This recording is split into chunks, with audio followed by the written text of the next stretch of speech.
beautiful bar of the Red Clover Inn and Restaurant in Menden, and I would like to talk to you a little bit about cocktail making today. First of all, if you want to set up a bar, no matter where it is at home, or you can set it up in a restaurant, or you can set it up in your trailer if you like, or wherever, you want a couple of ingredients and tools that you definitely need to make a good cocktail.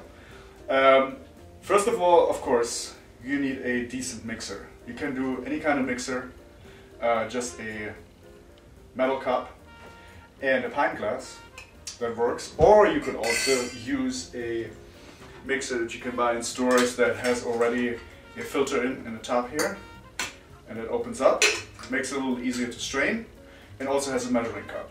So that would also work in order to measure your ingredients for the cocktail. When you use a mixer with a pint glass, you have to make sure when you close it, that you close it firmly. So that means you set it in and you give it a little light tap, and then when you open it up, you just wiggle it and take it out, or you bang it very, very lightly on the edge of your bar. You also need a strainer. You could live without a strainer if you want, and just take the glass and open it slightly so the ice stays in the shaker and strain it out this way. You want a knife and a cutting board, of course, a bar spoon, which is important for martinis, something to take a twist of a lemon, and a muddler, which is good for caipirinhas and mojitos and such. Also, if you have a reamer, that helps, because that way you can use fresh fruit and fresh fruit juices from oranges and limes and lemons.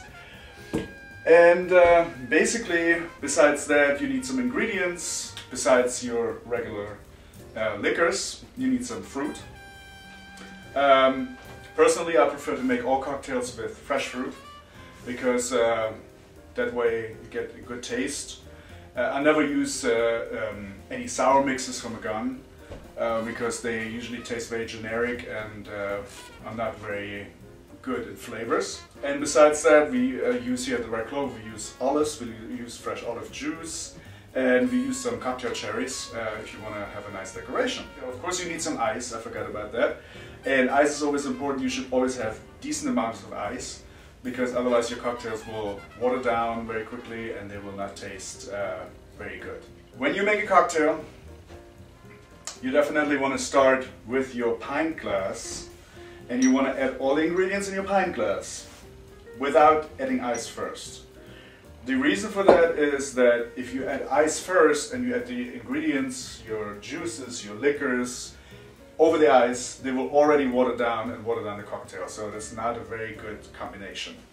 So all your ingredients go in the pint glass first.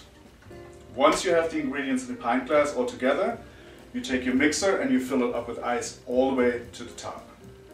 The reason for that is the more ice you use, the better and colder the cocktail gets. Now, I personally believe in shaking a cocktail really hard, so to make sure that the cocktail is really cooled down very well. These days, a lot of mixologists and bartenders, they just go a little, give it 1-2 shake and that's it. I'm not a big fan of that, but that's my personal opinion.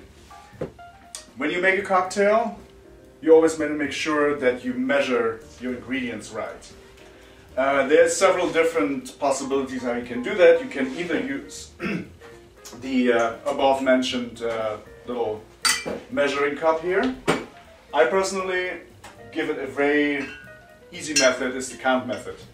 So if the cocktail measurement calls for 2 counts, you just want to put a pour on your bottle, of course, and then you want to pour just 1, 2, 3, 4, and so on. Usually, after a little training, after making a couple of cocktails, you get the right amount. But if you're not comfortable with it, of course, you can use a measured cup at home or in your bar. That is basically the basic ingredients that you need to make a good cocktail. And that should be it for today.